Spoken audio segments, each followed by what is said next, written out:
Aya Sofiya haqida mana videoda ham yozdim. Aya Sofiya nomini men ona Sofiya nomi bilan assotsiatsiya qilar ekanman.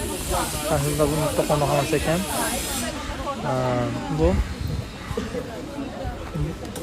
5-asrda, 4-asrning oxiri 5-asrda qurilgan, demak, tarixiy yodgorlik. Sofiya so'zi bu mudrik, donishmandlik, aya so'zi bu ilohiy degan ma'noda, ya'ni Allohning mudrisi, ya'ni donishmandligi degan ma'noni bildirar ekan. Va bugungi kungacha 15 asrdan beri turgan yagona ansambl holatida eng yaxshi saqlangan tarixiy obidalardan biri ekan.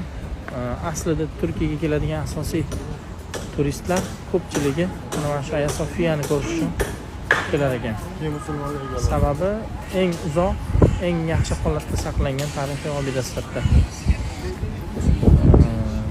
Bu vaqtida demak Vizantiyani butun bir Rim imperiyasini, undan tashqari xristianlarni hamma ruhoniylari butun dunyoda mana shu joyda kristoval deydi, ya'ni ruhoniy maqomini olib, keyin shu joylariga cho'qinib, keyingi joylariga jo'natilgan.